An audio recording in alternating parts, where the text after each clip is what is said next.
Voici la question du jour. Avons-nous quelque chose à faire pour gagner notre ciel, pour avoir la vie éternelle? La parole de Dieu nous donnera une réponse claire à cette question, aujourd'hui même à l'émission À travers la Bible.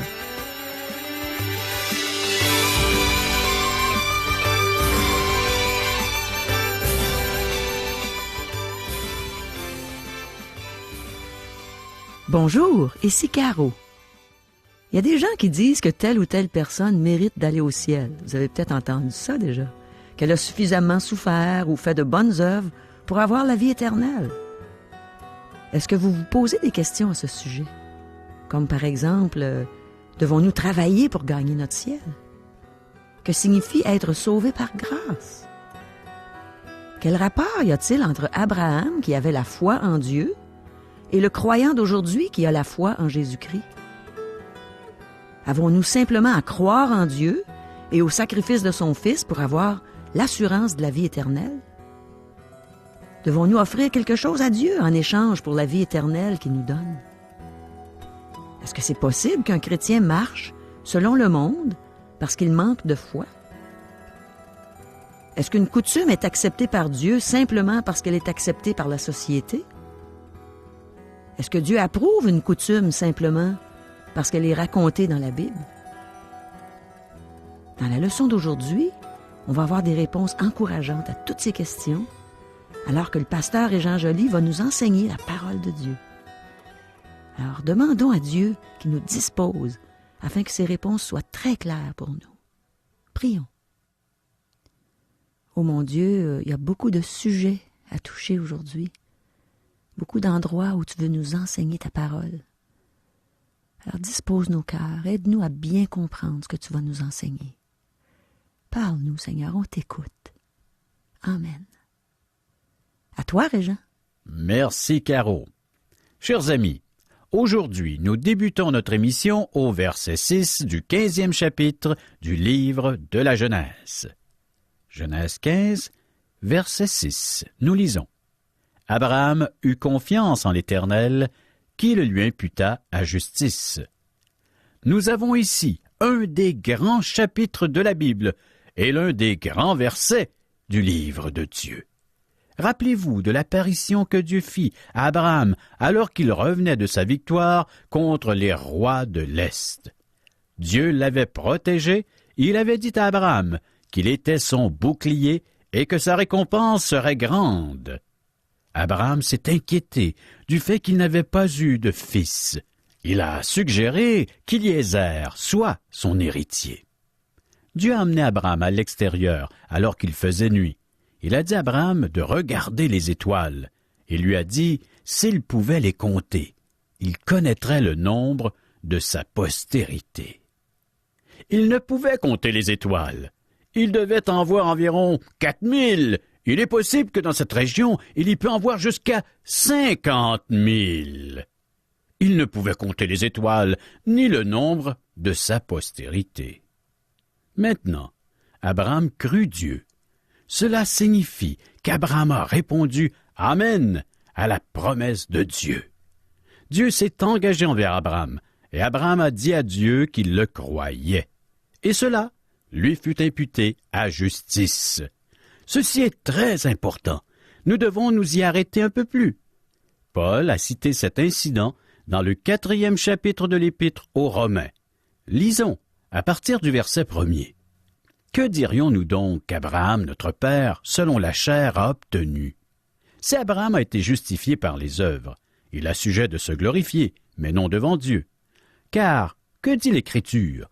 Abraham crut à Dieu, et cela lui fut imputé à justice.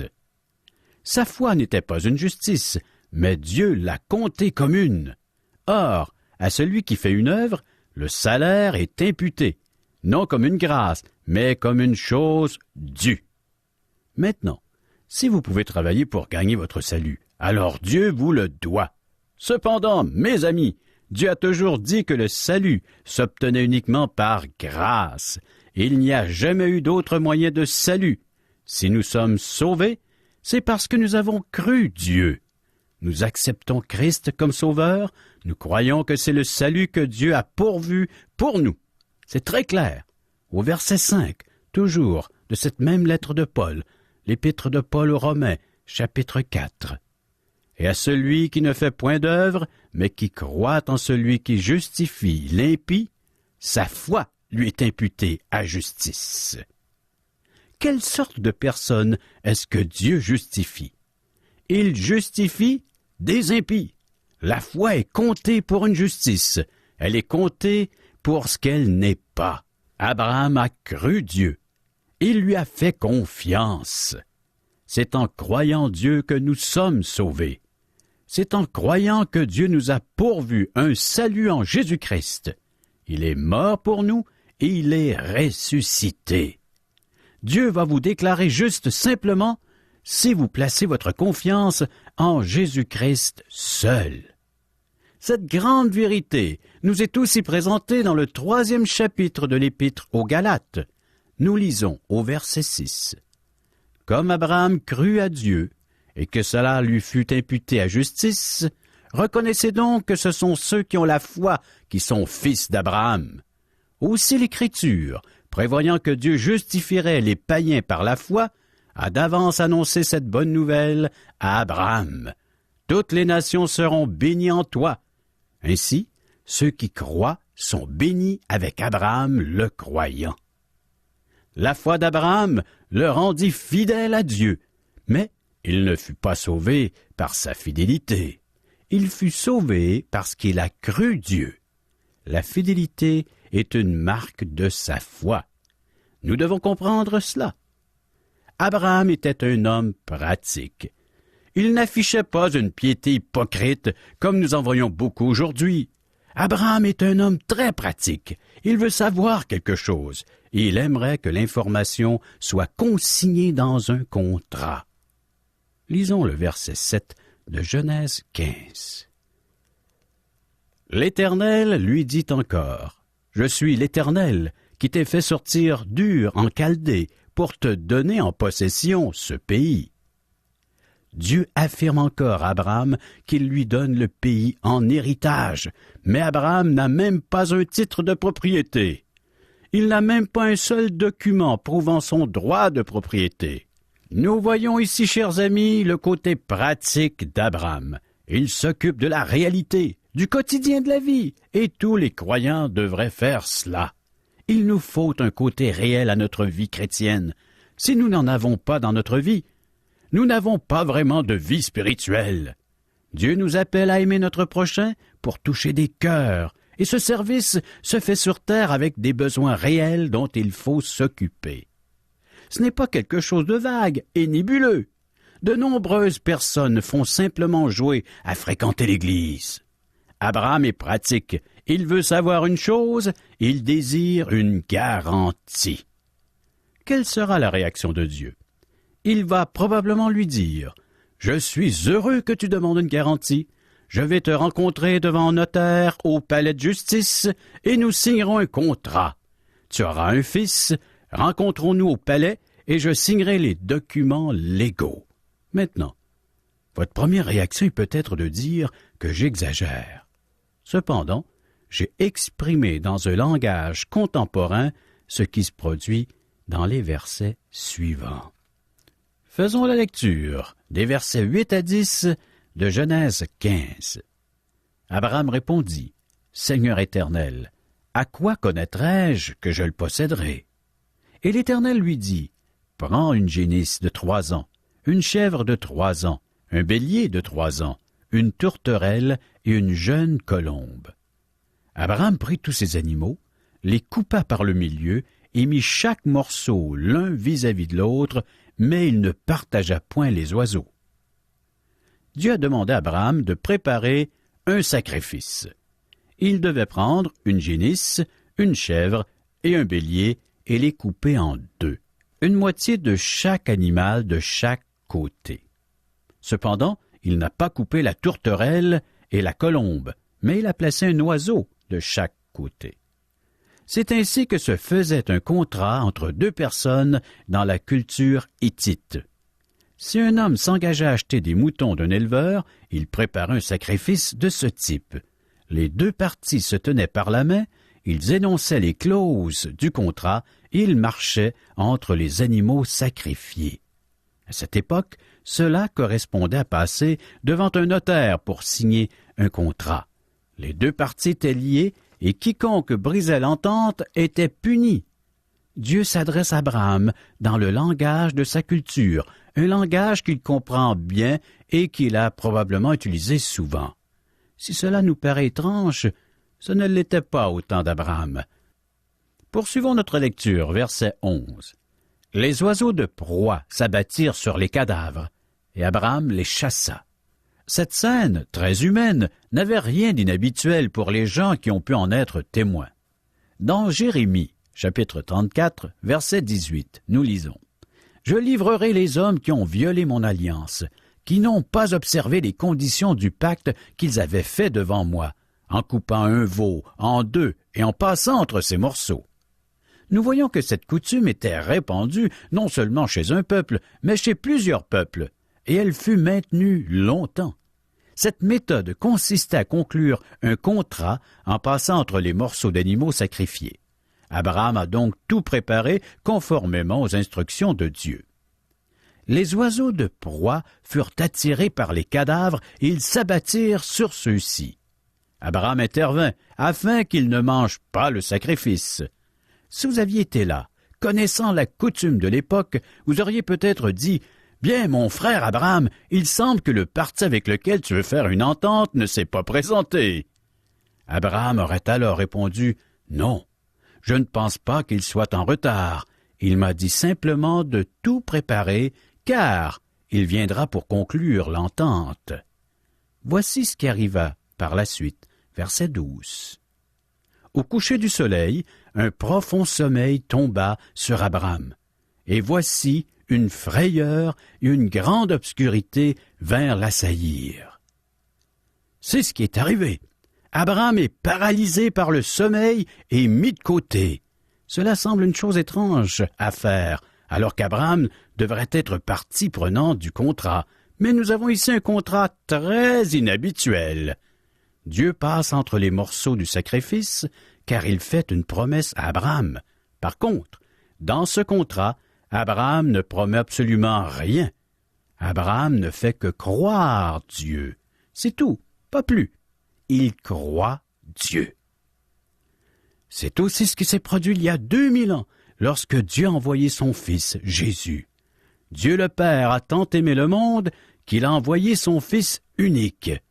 Le Fils a accepté de venir sur terre et de mourir pour les péchés du monde, vos péchés et les miens, afin que quiconque croit en lui accepte simplement son cadeau, afin que tu ne périsses point, mais que tu aies la vie éternelle. Citation de l'Évangile de Jean, chapitre 3, verset 16. Oh, je n'étais pas présent il y a 2000 ans pour signer un contrat, mais Dieu le Père et Dieu le Fils y étaient. Le Fils fut crucifié pour mes péchés. J'étais paralysé par le péché. Je ne pouvais rien promettre à Dieu, ni vous d'ailleurs. Ni Abraham n'a promis quoi que ce soit. Si Dieu avait dit à Abraham, « Abraham, si tu promets de prier chaque soir, je vais faire cela pour toi. » Que serait-il arrivé si Abraham n'avait pas prié quelques soirs? Le contrat aurait été brisé. Dieu ne serait plus tenu de remplir sa part puisque la condition imposée à Abraham n'aurait pas été respectée. Mais Dieu s'est engagé à respecter sa part du contrat et tout ce qu'il nous demande, c'est de le croire et de dire « Ainsi soit-il, Amen » à sa promesse. Vous devez croire Dieu et au sacrifice de son Fils. Mes amis, notre salut, c'est faire confiance à Dieu. Un jour, le fils d'une mère chrétienne revint du collège où il étudiait. Celui-ci en revint athée. Elle expliqua à son fils combien Dieu était grand et bon et qu'elle avait l'assurance de son salut. Le jeune homme était sceptique. Il était agacé par ces paroles. Finalement, il dit « Comment peux-tu savoir que tu es sauvé? Ton âme ne compte pas pour grand-chose. » Il la compara à l'étendue de l'univers et lui dit que Dieu pouvait facilement l'oublier et qu'elle ne pouvait pas être certaine de son salut. Elle ne répondit pas immédiatement, mais elle finit de servir le déjeuner à son fils, s'assit pour manger. Lorsqu'elle eut terminé, elle dit à son fils, « Tu sais, mon fils, j'ai réfléchi à tes paroles. Peut-être as-tu raison. Mon âme compte peut-être pour peu de choses.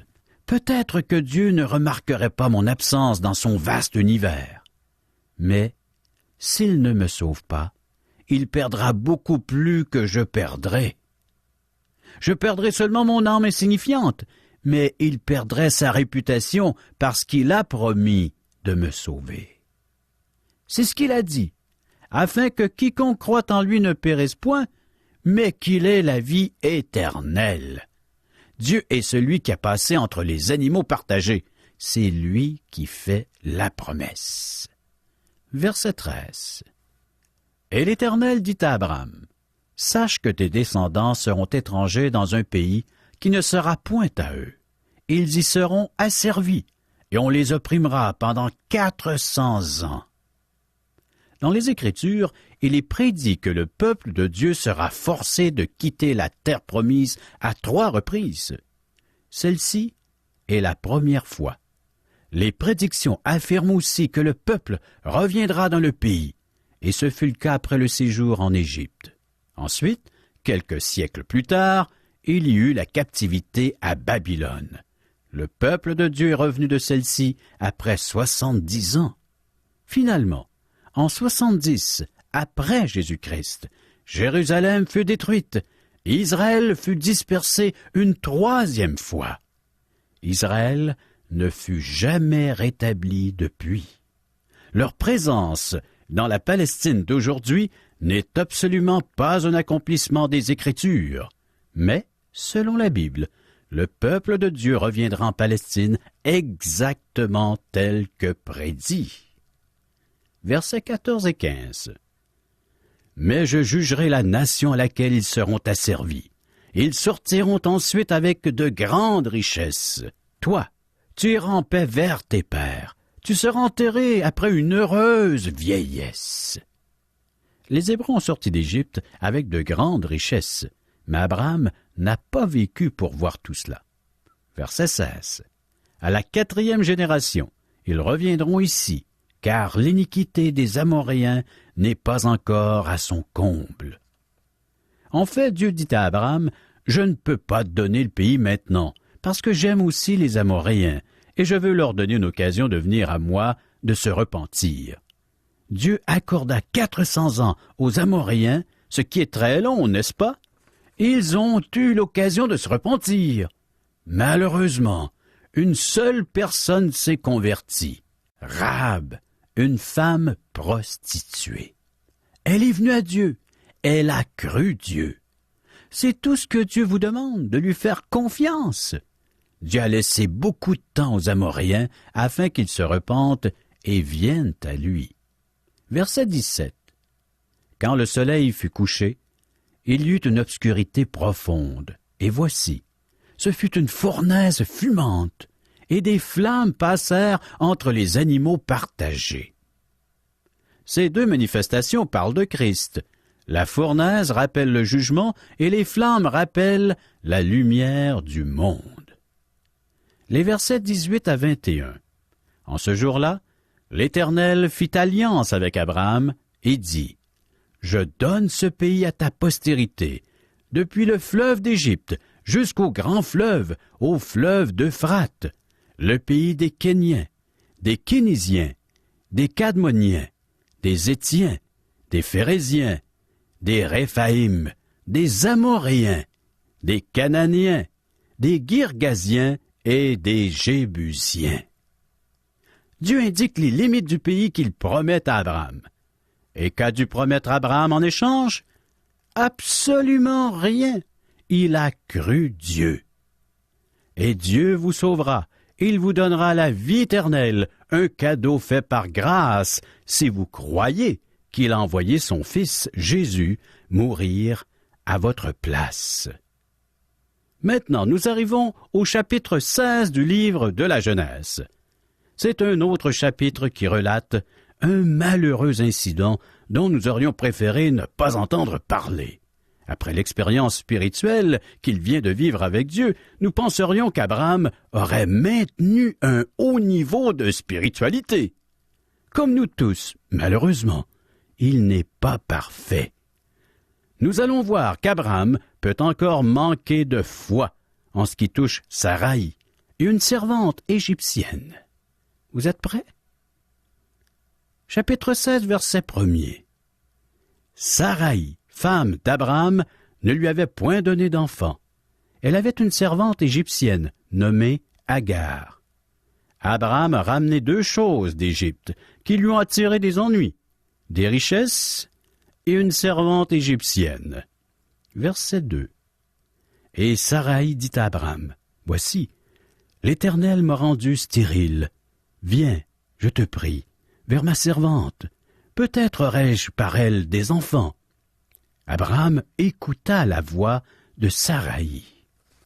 La suggestion de Saraï était une coutume répandue dans la culture du pays. Si l'épouse était stérile ou ne pouvait pas donner naissance à un enfant, le mari se tournait vers une concubine. Cependant, cela ne signifie pas que Dieu approuvait une telle action. En fait, Dieu désapprouvait entièrement cette façon de faire. Ce fut l'idée de Saraï, mais elle était conforme aux coutumes de l'époque. Abraham l'écouta plutôt qu'exercer le leadership dont il aurait dû faire preuve. Il accepta sa recommandation. Verset 3. Alors Saraï, femme d'Abraham, prit Agar, l'Égyptienne, sa servante, et la donna pour femme à Abraham, son mari, après qu'Abraham eut habité 10 années dans le pays de Canaan. La petite servante égyptienne devient une concubine, et ce n'est certainement pas la volonté de Dieu. Dieu n'acceptera pas l'enfant qui naîtra d'Agar. Pourquoi? Parce que cela était mal. Ceci est rapporté dans la Bible, parce que c'est un fait historique, pas parce que Dieu l'approuve. Verset 4. Il alla vers Agar, et elle devint enceinte. Quand elle se vit enceinte, elle regarda sa maîtresse avec mépris. Imaginez-la en train de penser. J'ai donné un fils à Abraham. Saraï n'a pas été capable de le faire. Elle regardait Saraï de haut. Verset 5. Et Saraï dit à Abraham, « L'outrage qui m'est fait retombe sur toi. J'ai mis ma servante dans ton sein, et quand elle a vu qu'elle était enceinte, elle m'a regardé avec mépris. Que l'Éternel soit juge entre moi et toi. » Saraï se plaint qu'Agar l'outrage. Elle se rend compte qu'elle a fait une erreur, qu'elle a mal agi. Dieu n'acceptera pas l'enfant comme héritier d'Abraham, et cela lui brisera le cœur. Malheureusement, ils ne font pas confiance à Dieu comme ils le devraient. Abraham a environ 90 ans, et Saraï en a 80.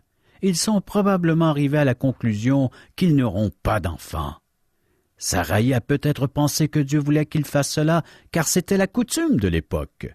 Même si la coutume est acceptée par la société, elle n'est pas conforme aux voies de Dieu. Nous risquons de nous tromper si nous pensons que Dieu approuve une chose parce qu'elle est racontée dans la Bible. L'inspiration nous garantit la véracité du récit, mais la Bible nous raconte beaucoup d'incidents que Dieu n'a pas approuvés. Nous sommes justement devant un de ces cas. Il faudra attendre la prochaine émission pour terminer ce récit. Préparons-nous en lisant Genèse chapitre 16, verset 6, jusqu'à Genèse chapitre 17, verset 7. Merci, Régent. C'est tellement simple. Abraham a pris Dieu au mot. Il a cru en ce qu'il disait. Et toutes les nations ont été bénies en lui. Il a été fidèle. Mais c'est pas à cause de sa fidélité que les nations ont été bénies en lui, mais parce qu'il a cru en la parole de Dieu. C'est ce que Régent vient de nous enseigner aujourd'hui. Puis on a vu aussi que quiconque croit en Jésus ne périt pas, mais qui a la vie éternelle. Est-ce que tu crois ça? Simplement parce que Dieu l'a dit? Le 6 août 1977, j'ai pris Dieu au mot. J'ai compris que Jésus, Dieu fait homme, est venu sur la terre dans un corps d'humiliation comme le mien, il y a 2000 ans. Imagine le Fils de Dieu qui a quitté la présence de son Père, qui a quitté son royaume pour venir sur cette terre, puis habiter parmi nous, nous qui sommes des pécheurs. Il est le seul qui soit venu ici sans péché. Ensuite, comme si lui-même était un grand pécheur, il a subi la condamnation que je méritais, dans le but de payer ma dette, pour m'épargner l'enfer, les flammes éternelles, loin de la présence de Dieu. La parole de Dieu nous dit que le salaire du péché, c'est la mort, mais que le don gratuit de Dieu, c'est la vie éternelle en Jésus-Christ, notre Seigneur. C'est ce que j'ai compris il y a longtemps. J'ai pris Dieu au mot. J'ai reconnu que ma dette était payée et que j'avais simplement à me repentir, c'est-à-dire me détourner de ma vie de péché. Reconnaissant que par moi-même, je ne pouvais pas le faire, ni avoir accès à la vie éternelle. J'ai demandé à Jésus de me sauver, de me donner la vie éternelle. Puis je l'ai reçu comme sauveur personnel, comme Seigneur, c'est-à-dire comme maître de ma vie. Puis au moment où j'ai ouvert la porte de mon cœur, où je l'ai invité à entrer, j'ai reçu le cadeau de la vie éternelle. Son Esprit Saint est entré en moi. Je suis né de nouveau. Je suis devenu une enfant de Dieu, avec l'assurance que le jour où je vais mourir, j'irai tout droit au ciel. Pas par mes mérites, mais par la foi en Dieu, qui accomplit toujours ce qu'il promet. Comme il l'a fait pour Abraham, le père de la foi. Et toi, est-ce que tu prends Dieu au mot? Crois-tu que c'est à toi qu'il s'adresse dans Jean 3,16? Car Dieu a tant aimé le monde qu'il a donné son Fils unique, afin que quiconque croit en lui ne périsse pas, mais qu'il ait la vie éternelle. Mais laisse-moi répéter ce verset, et mettons ton nom à la place des mots « monde » et « quiconque ». Par exemple, car Dieu a tant aimé Jacques, Louise, Stéphane, Nathalie, qui a donné son Fils unique, afin que Jacques, Louise, Stéphane, Nathalie, en croyant en lui, ne périssent pas, mais qu'il ou elle ait la vie éternelle. Veux-tu avoir la vie éternelle? Dieu veut te la donner aujourd'hui, en toute simplicité. Entends-tu sa voix qui parle à ton cœur? Qui te dit, je veux que tu sois mon enfant. Je veux prendre soin de toi, non seulement maintenant, mais pour l'éternité.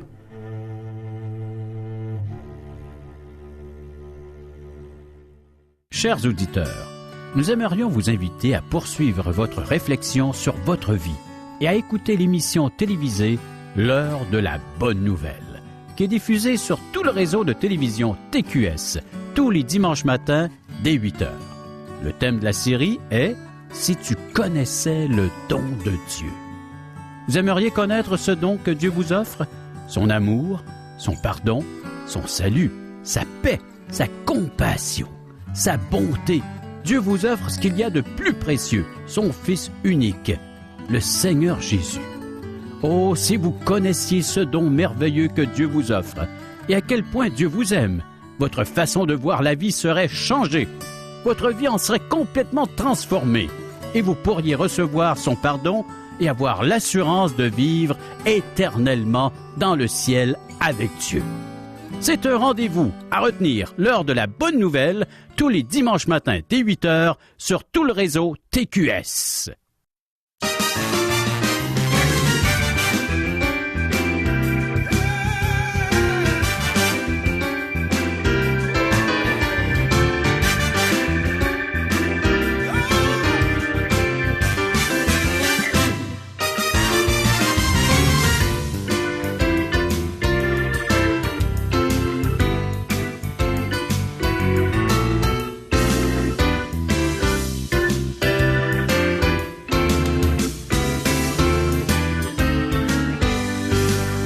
Cette émission vous a été présentée par Radio Espoir.